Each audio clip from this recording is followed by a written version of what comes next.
Hey everybody, Eric Radvon here with number 5 in the series of videos that I'm calling Comic Book Inspirations. Like last week's entry, which was centered on Berlin by Jason Lutz, this is another multi-decade sprawling epic in the comic book world.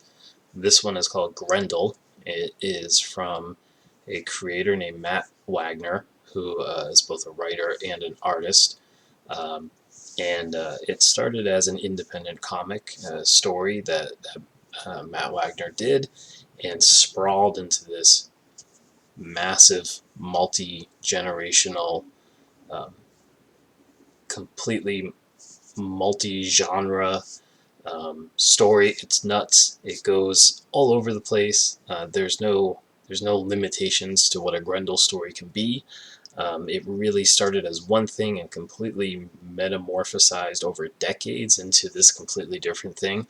And it's just a completely wild one of those only in comics kind of stories. So there's a lot you can do when talking about Grendel. I could go through the entire history, the kind of tangled and complicated publication thing, but I'm just going to tell you my personal encounter with it and how I entered into it. I think it's kind of interesting because it just shows how sprawling this thing was, and if you hit it at different times, how completely odd it could be to sort of piece together the puzzle. So when I was like 9 years old, I think I was pretty young.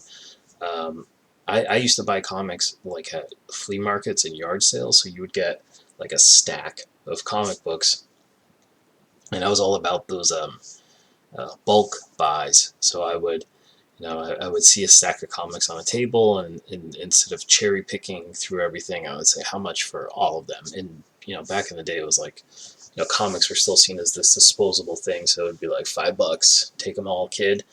And so I would do that, and it was kind of like in if you look at like when scientists drill in the Antarctic or something, and they kind of do a like an ice core sample, and they pull it up, and there's all these different layers of things. That's what these like stacks of yard sale or flea market comics were like for me. It was this completely randomized kind of sample of comics across the board. So there would always be like tons of like DC war comics, which were like so prolific and popular. Lots of stuff like from the 70s, lots of like horror stuff like The Witching Hour and Werewolf by Night, and just like all this stuff, which I would read, but it wasn't really my bread and butter. What I was after was what a normal 9-year-old kid would want, which was like Spider-Man and superhero stuff. But along in like the wide net that I would pull in when I would pull in those nets and get these core samples from yard sales and flea markets of comics, uh, I was kind of like panning for gold and getting out my Spider-Man and my X-Men or whatever else, my superhero stuff. But there was always these like really strange nuggets. And what I'm showing on the screen here, this exact issue was one of those strange nuggets that showed up. And it was this exact issue. And so the first thing I'm looking at is, as a kid, when I see this, is that like the cover, you're actually seeing the front and the back cover. So it was like this full front and back thing. That's something that you didn't really see in the standard Marvel and DC comics. They were selling a lot of advertising space, so like the back cover was an ad in almost all instances. There were some random issues where it wouldn't be, but on the whole, you would have an ad there. So the first thing that strikes me as unusual. The second thing is like the blood on the tip of this arrow here, and just the funky artwork, the painted quality of it, and everything else. It just really struck me as unusual and something. I was like, this is not Spider-Man. What is this?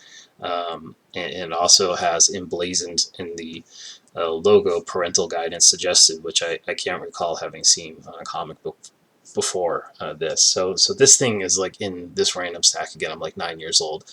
And I flipped through the story, and it's just like this really bizarre, has artwork of the likes I had never seen, coloring, and then there's just like the subject matter. It was like very cerebral and dark, and it really blew my mind as a 9-year-old. Which sounds crazy, like that a 9-year-old was reading Grendel, but I don't profess to have absorbed a ton of it, but it definitely stuck with me, and it was like one of those weird ones in my little collection of comics I had, and for some reason I would go back to it often. It kind of scared me, it kind of freaked me out a little bit. It felt like borderline, like, okay, this is probably something I should not be reading. There's definitely subject matter in there I totally did not understand at all, and there was stuff that I just like didn't even know comic books were like allowed to do or could do or whatever. So it was just like a really crazy thing. You're going through and it's like Haunted Tank back issue, some random Marvel team up issue, and then this thing lands in your lap. And so it was a huge surprise. So that was my first encounter with Grendel. Not that long afterwards, I again picked up. Let me scroll through here. Here's an interior from that issue. So this is like the lettering was done on this. It was like the character's kind of inner monologue. Again, it was like super, super dark and adult. Okay, so then later on, not that long after, a couple years later, pick up some more comics at a random place, and then this issue pops up. So same series. I recognize the logo. I recognize the double page spread. The whole 9 yards. So, and I'm like, oh yeah, Grendel, I know this, but this one's completely different. As you can see, the artwork here is like as tonally different as it could be from that other issue. So I'm like, what is this thing? What's going on here? And so you see this artwork. This is from the Pander brothers, and this is like as 80s as it gets. It's like super stylized, super 80s, like a Duran Duran cover in comic book form or something. So I get these like little like random plops of Grendel as a kid. I don't really know what's going on. I don't really have the right context for it. I like it. It's weird. It's dark. It's mature. It's a strange experience. So that those are my first encounters with it. Okay, so a few years after that, I'm probably like I don't know, 12 or 13, and I'm at some kind of like party that like my mom had brought me to, like a friend of hers or something. And it was like I don't know if it was like a Super Bowl party or something. It was some kind of gathering, and it was like like the adults were all there, and there was no other kids like my age. I was like 13 or something, so I wasn't like go sit at the kid table young, but I wasn't like you know crack a beer and watch the game old either. So um, somehow in this house, and I don't even know who these people were or whatever, but it's like this really strange, vague memory. But I just remember they had like a kid who was off at college, and they were like, "You can go hang out in Billy's room. He's got video games, and make yourself at home." So whatever, I'm in this dude's room, which was weird, and I see this like short box of comics, and I was like, "Oh, comics!" So I cracked it open, and this was in there, and I was like, "Oh, this is Grendel!" Like, and it was like this like Total Recall kind of thing. Like I remember the weirdness that I encountered under this banner before, and then this is a new one. So there's like this is a new publisher. It's Dark Horse Comics. I knew them from like Predator and Aliens comics and stuff, some of the Star Wars stuff. This is like early 90s. Um, I think I really had them on my radar because there was like this Batman Predator miniseries thing, and I was like, oh yeah, Dark Horse, I know those guys. But first thing, like you see this crazy cover, it's a Simon Bisley cover, and it's just like uh, that same Grendel mask thing. Um, just the kind of gruesomeness, the blood. Again, it has that feeling of like, whoa, this is like comics in a different place than Spider-Man. So um, it was another, and then yeah, you can see on the Dark Horse it straight up says "not for children," and I don't know, I was 12, so I guess I was straddling that line. But of course, when you're 12, 13, you see that and you're like, yeah, that's for me. And so I dug into it and I read it during this party, and the dude had like 4 or 5 issues of it, but not the whole thing. It left me hanging, but I spent that entire party just reading through this Grendel Warchild miniseries. Um, and that's what really lit the fuse for Grendel. So from there, like I started having access to comic shops, and I sought it out. So that's my own personal encounter with it. Like really weird comics that showed up out of nowhere. I had no idea what it was. The storytelling was like all over the place. Those issues with the Panda brothers, it was centered on this woman named Christine Spar, and she's like living in New York, and it's like this really futuristic kind of environment with like flying cars and stuff. It's like this crazy pop art, very 80s kind of thing, super dynamic, but there was something about it really grabbed me. The narrative voice of Matt Wagner's story was really engrossing. And then you shift to after 12 issues of this, within this main series, you shift to stuff like this. And it's completely different look, completely different feel, completely different artists, completely different characters, like characters that were just minor background characters in the first 12 issues get their own stories and their own offshoot and everything. So it's like this crazy experience from a reader point of view, from somebody who's getting it piecemeal. It's just like, oh my gosh, there's just like this incredible tapestry and a long timeline here. And how does this all come together? Where does this all come together? So I became like a forensic scientist of all things Grendel, going through the comic store, looking for things, trying to figure out, reading things in magazines and stuff, trying to figure out what this was all about. So that's my own personal introduction to the world of Grendel. Little kid, get some issues from flea market finds. I'm like, what is this? Then 12, 13 years old at a like Super Bowl party, thrust into some kid's room, and then I discover the Warchild miniseries, and it's pretty awesome, and I'm blown away by it. So, fast forward, younger adult kind of thing, and start to really kind of like, one, revisit these issues and understand them a lot more and get more out of them, and then two, like um, continue to be steeped in comics and learn more and more about it. And then that brings you back to the beginning. So Grendel was not what we're seeing on the screen here. Grendel really started out as this. So this is Matt Wagner's original Grendel stories collected, called Devil by the Deed, and it's the story of this guy called Hunter Rose, and he's this sort of aristocratic wonderkin kind of character. Matt Wagner put together something that's like super unique and strange and weird. The artwork is like nothing else. He constructs these pages that are kind of like Art Deco hieroglyphic kind of things, combined with like the really, I don't know, really confident and purposeful storytelling. It feels like you really are reading something that's like etched into a tablet, like a real fable kind of thing, and it's just like such confidence in the storytelling and the way it's constructed and everything else. It's like, it feels, it has a supernatural element that feels like more than just some like comic story. It's a really bizarre and like powerful kind of thing to read, especially as a younger person. It impacts you in a way, and it still holds up to this day. It's just a beautiful piece of comic art. But this is where it started. It was a really singular story. It was this guy Hunter Rose, who dons the mantle of Grendel. He fights this beast thing.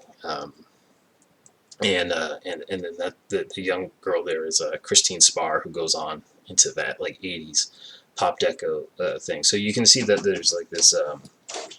That's my printer cleaning itself. Unfortunate timing.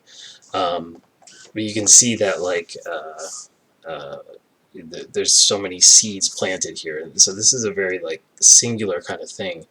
And these are the stories that spawn this like 30 plus year comic book odyssey, and things more. Devil by the Deed, really cool, really amazing.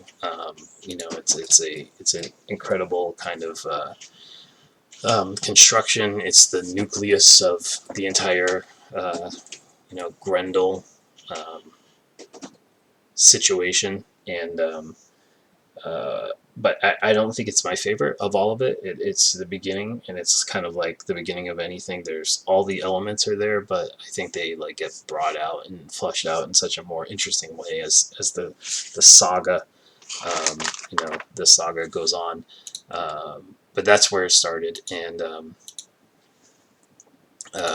so Grendel goes from a series of backup stories that Matt Wagner does, and then eventually collects into this trade paperback titled "Devil by the Deed," and then that goes into this original series at Comico, which was kind of like a non-big two publisher in the 80s. They published all kinds of cool stuff. They had um, this this book called The Elementals that had like a really interesting following, and it's the guy who did Fables, uh, who went on to do Fables.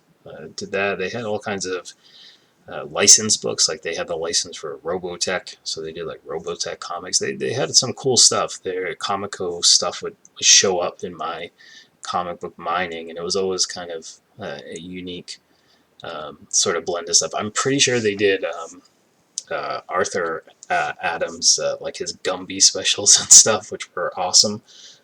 So yeah, just like they were a pretty cool '80s publisher. But this original Grendel series kicked off with them and ran for 40 issues. And over the course of this 40 issues, you go from picking up the story of Christine Spar. You get 12 issues, a whole year.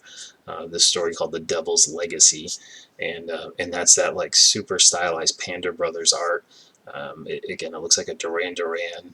It's as 80s as you can get. It's like hardcore 1986, but it's amazing. Like the artwork's incredible, super dynamic and awesome artwork. Really cool story, really weird. Continues to be weird. Things are as tonally different and as you know artistically different as humanly possible from Matt Wagner's original stories. Um, and it's like pretty immediately you get the sense that this like Grendel thing can take many different forms. And sure enough, after the original 12 issue Devil's Legacy run, then for a couple issues it's that snow covered thing. The Devil Inside is the name of that arc. Then things get crazy. Then a lot of these like side characters, there's some cops and there's some vampires and there's just like this random cast of crazy characters. They keep evolving and mutating, and things become insane. Matt Wagner takes this to a place that's like Mad Max, post-apocalyptic kind of situation. So you've got this entire uh, like religious arc where there's this like insane Pope character who kind of takes command of society in this like really raucous post-apocalyptic way. So there's like this enormous explosion. Things get very sci-fi. They get very dark. So Grendel goes way beyond where things started in terms of like Hunter Rose and this kind of singular character. It becomes this like force. It becomes this like spirit within the story, and this spirit can take like many forms, many shapes. It can infect many people. So like Grendel's not so much a character. It's like this loose construct of revenge and violence that sweeps up everything from like drug addicted loners to police officers to leaders of a civilization. So it's like pretty insane scope and sweep. Um, and it travels over the course of 40 issues in that original Comico run. It goes from, again, it goes from one point to a completely different point by the time it ends. My favorite bit of the entire Grendel saga is what I'm showing here. It is the latter half of the Comico run, and Matt Wagner. So first of all, Matt Wagner amazing artist himself, amazing writer himself, amazing comic book genius himself. But one of his more genius points, I think, are his choice of co-creators and collaborators. He brings in all kinds of amazing comic book talent from the indie world, um, from an international scene, and has them come on and do all kinds of amazing work on Grendel. And as varied of a landscape as you could possibly imagine in terms of look and feel and art approaches and everything else. And somehow he weaves it all together and makes it work. And it seems like he really brings out the best in the creators that he works with, which is pretty cool. Um, by the end of this, Comico run, the story has shifted to the point where we're focusing on this guy named Orion, who we're showing on the screen here, and it's like this it's like this future scape, future shock.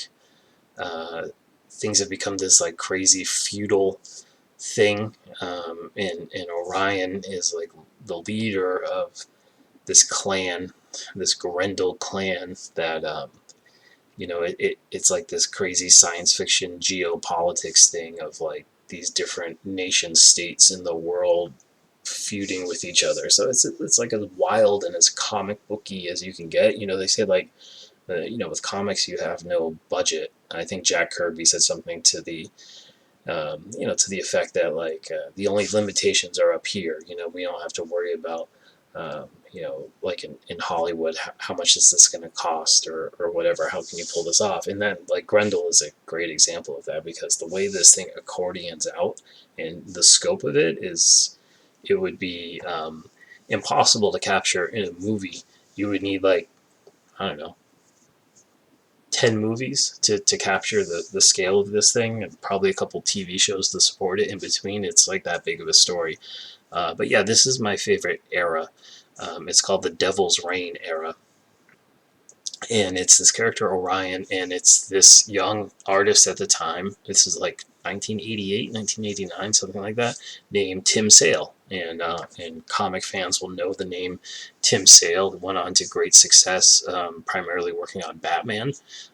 So Batman: The Long Halloween is like one of these seminal Batman stories, hugely successful. He's done a number of other really big top tier projects. Probably one of the more uh, one of the more lauded superhero artists out there. But Tim Sale, really um, made a pretty huge splash with Grendel here, and Matt Wagner, had him well ahead of DC or any other. So this is a look at some of Tim Sale's art here, and the story. It gets this very like condensed panel kind of presentation that you see here, and that increases um, the sweeping scale of this. As you follow this story, the way this plays out again, it's almost like you're reading a history book or like the potency of the image and the story and the word and the way it's all woven together. It's like it feels very much like going through a hieroglyphic or something and reading some ancient history of something that actually transpired. It's a really incredible, um, incredibly inventive comic.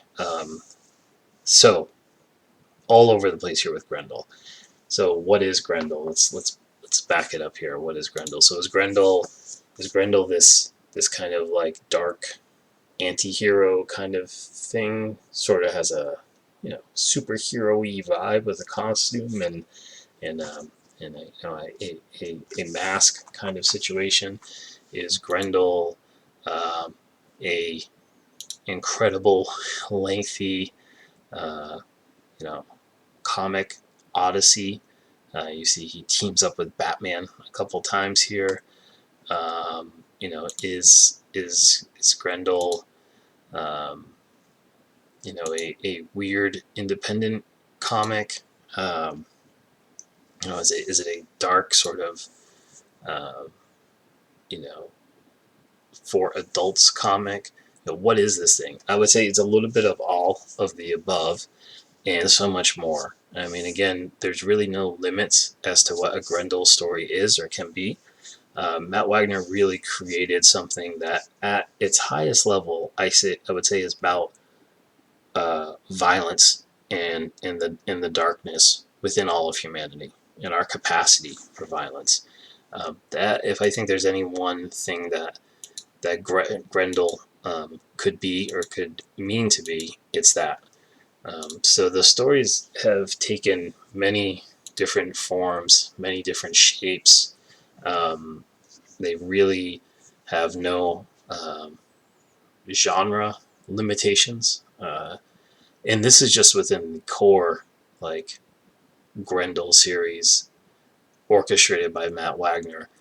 He opened it up even further and did a series of Grendel Tales, where he invited a whole host of other writers and art teams to come in and do mini series and short stories and one-offs, and they are absolutely phenomenal. And you feel like these creators have been given complete open territory to tell the story that they would want to tell, and you know, there's everything from it just runs the completely staggering gamut in terms of what these stories are and what they can be. So I've got one of these, one of several of these. I think it was for the 30th anniversary. Dark Horse started doing these omnibus collected editions of the Grendel series, and they eventually got to Grendel Tales. Here you can see this is my worn copy, but just from the cover alone, you can tell that there's a great variety of work, being done here. So it's truly an awesome scope here. And some of the artists that Matt Wagner sort of corralled to work on his baby here was pretty awesome. I think the probably the most accessible, I would say, um, Grendel entry point. And I don't know if this was the most commercially successful, but again, I think it was, um, it hit that right time, the 90s, early 90s, the comic market was exploding, but it's this arc here, it's the Grendel Prime era. So this is really the stories that kick off in Grendel Warchild, and then continue in from from beyond that. But really, the War Child era, I think, is probably the most accessible entry point um, for folks. Now that they have these omnibuses, though, I mean, I would start with one and work your way up, and really get the whole picture. There was a book that Dark Horse had put together as well, that kind of consolidated all of the Grendel saga into a sort of a primer on all things Grendel. That's pretty cool too, and again, it sort of reinforces that, um, like, this is some, like, found ancient history that you're reading or something like that, or some alternative history of the universe. So yeah, in terms of, I call this series comic book inspiration. So for Grendel, like, um, as I've gotten older and processed it more and revisited it and enjoyed it and gone through it, it still blows me away, and it's still inspiring in just the sheer scope and nature of it. The idea that it can be an almost genreless comic that spans any given type of look and feel and structure and narrative is, to me, endlessly inspiring. One of the first comic conventions, in fact, I think it was the first comic convention I ever went to, Matt Wagner was there, and I was just like, I was expecting, like, um, I just couldn't believe, like, this guy was there, and I was expecting, I don't know, like, throngs of people and unable to approach. But not only was he there and able to be approached, just like a super generous and awesome person in terms of um, their accessibility and everything else. So I was in complete awe of it. Again, just having encountered Grendel at such a young age, having it really make a strong impact with me, and then and then just like seeing how it evolved over time. Um, it was always exciting to see and hear of a new Grendel series coming up. So I'm talking about it in the past tense as if it's over. It's not. There's a Grendel series that like is either still coming out right now or maybe just wrapped up called Devil's Odyssey, in which Matt Wagner and now his son, I believe, is doing colors of his artwork, is continuing this Grendel thing. So I mean, there's really been no lapse. If you look over the 30-plus-year timeline of Grendel, Grendel's never stopped, and he's kept. There's been pauses here and there, but Matt Wagner's kept going at it. So Devil's Odyssey is out there right now. I think it launched in late 2019 and probably wrapped up last year, or maybe there's still a few issues left. I'm not sure. I have it. I have it in my subscription, and I've got a COVID-induced backlog of about this big of comics to get through, and I know I've got a few issues of of Devil's Odyssey in there to get through. But yeah, Grendel's alive and well.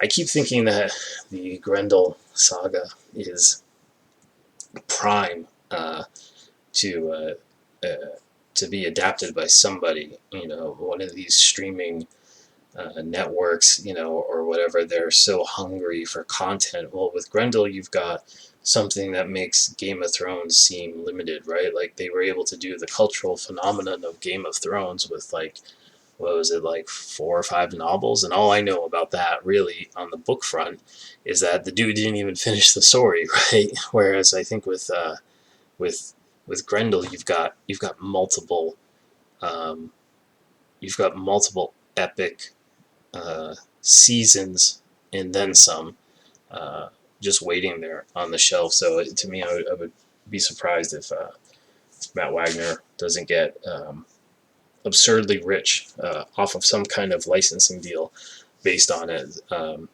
me, it seems rife for that kind of thing. Um, and I think that's one of the elements too. Like if I look at something like Game of Thrones and why it was so popular, there was this there's this element in Grendel that is, uh, say, shocking levels of violence that kind of come out of nowhere. For me, at least, I don't know. Maybe I'm a sensitive soul, but it's the level of violence sometimes because it's paired with such a great story and a great narrative and great artistry and beautiful, intricate designs and really cool personal stories and narratives. And then there'll be some shocking violence, and it is shocking when it happens, as violence should be, right? I guess violence is not something that should be you know overly glib about. I think so. In that way, it's like it resonated with me. It kind of struck a chord of like um, treating treating this thing that is so routine in action comics, people hitting each other left and right, but treating this in a completely different way that felt scarier and more real and more brutal and more visceral, and all of that.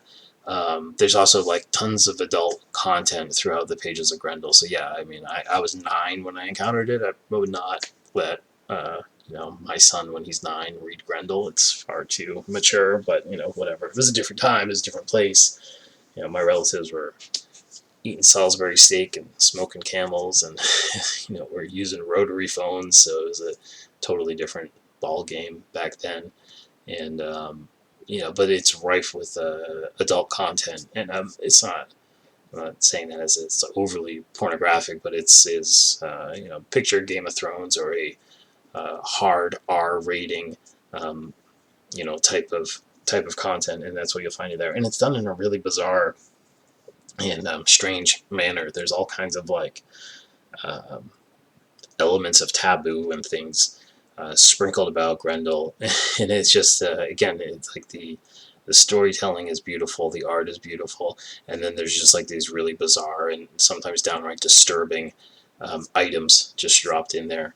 too. So the end result of Grendel, I think, is a bewildering comic book experience that just kind of enwraps you and overwhelms you with its comic bookness. In that, this is a graphic storytelling at a whole different level. It's so purposeful. It's so like it's so methodical. I think in its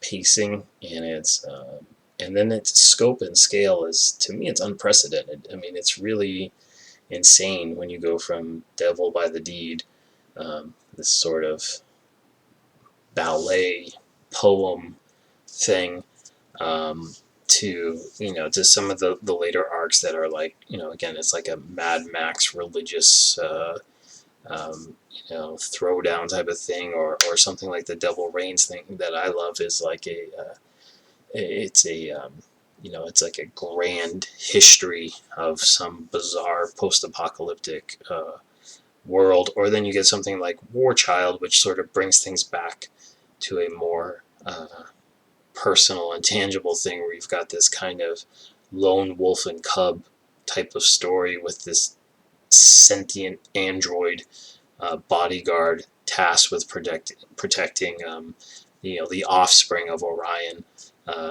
who's just a child. So and so the stories, again, they run. I haven't even dipped into it. I think it's more exciting for you all to discover it on your own. I just want to give you a sense of like the stories to be found within the Grendel universe that they've created here is there's something for everyone, um, across the board. So you've got kind of like samurai stuff, and you've got science fiction stuff, and you know dystopian futures, and uh, brightly colored cops and robbers and gamblers. You've got vampires. You've got Las Vegas in the mix. It's wild. It's a wild it's a wild scope of things. So as I look at some of the comics that I've done, some of the some of the small independent comics that I've done, like Crypt Zero, um, and Voodoo Bird.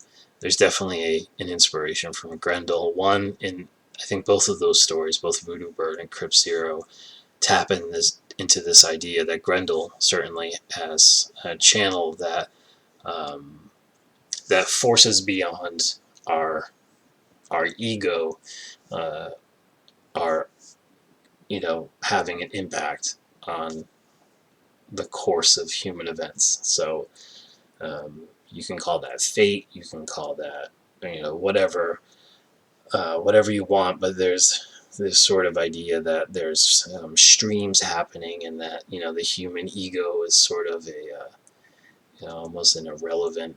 I guess part of the stories are the personality of the characters are fleshed out so well, and their narratives are fleshed out so well, but you learn and feel that they are caught up in forces so much more eternal and bigger than themselves, and how small and insignificant those personal egos are, compared to the kind of flow of humanity, and just the way things go.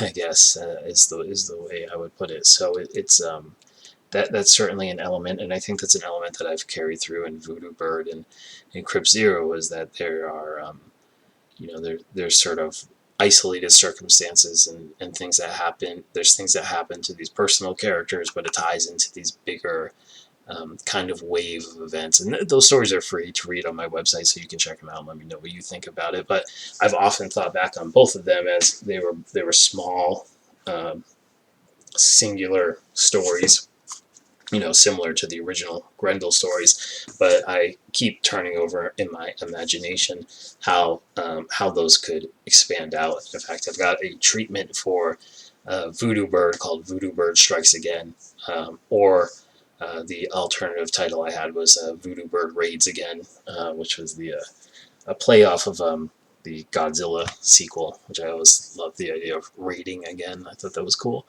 But yeah, there's an expansion to be had to Voodoo Bird, and certainly an expansion to be had to Crypt Zero. I wrote them with that sort of EC Comics short story, future shock, um, type of mentality. But I think, having been a fan and a reader of something like Grendel, as I sit down to write and create, and have been for the last decade or so, um, it pulls at me now, and I think in a way that it probably wouldn't have if I hadn't been so steeped in Grendel early on. The ability of taking a little concept, seed, and growing it into this much bigger thing, jumping thousands of years, across the timeline, hundreds of years, having family histories woven throughout, and having incidental characters from 20 issues ago show up,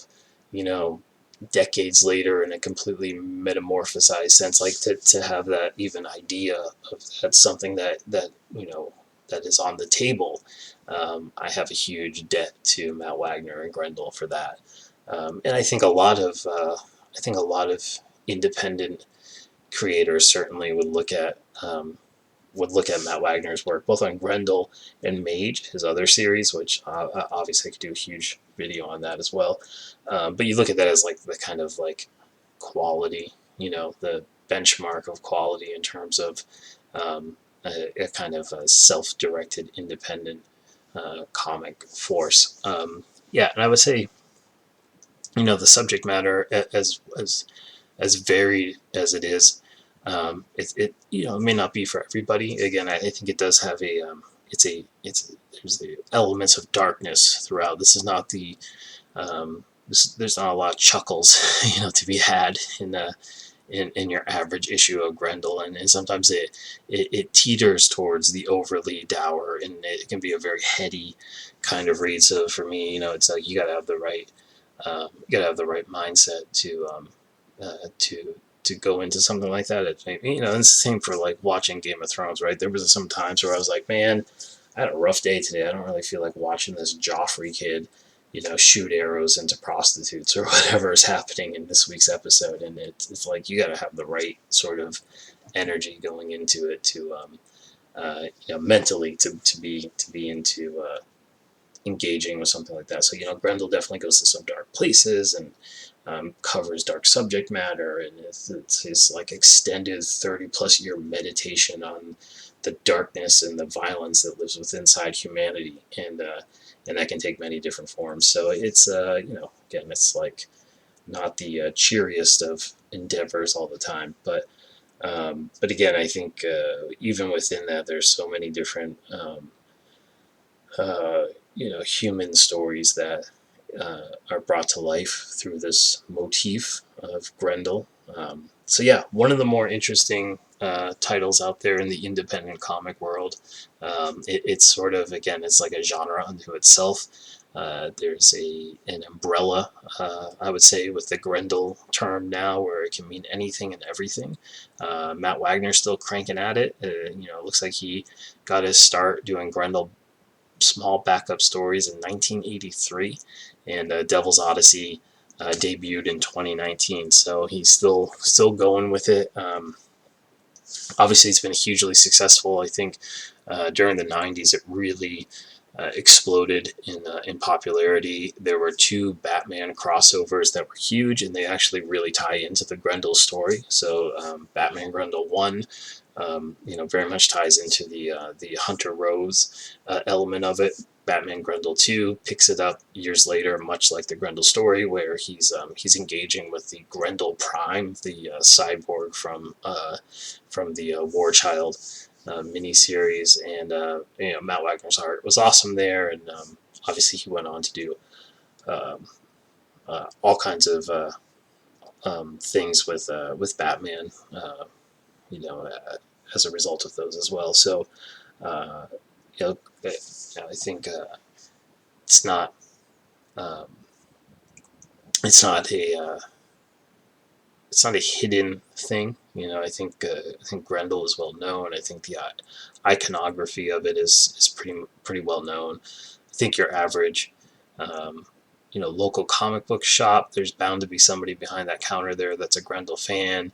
Probably got some guys or gals in those shops rocking a Grendel T-shirt or a Mage T-shirt from time to time. So Matt Wagner, I think, has had a huge impact in the comic book world, and yeah. So for me, huge inspiration in Grendel, just in the sense that comics can be anything, can do anything. I think this is a consistent theme with a lot of these comic book inspiration things that as I'm looking at my bookshelf and saying which one should I look at next, it's those ones that really left me with the feeling of like, wow, comics can do anything, and that can be done through the format of superhero comics. There's so much good work that's been done by amazing creators there.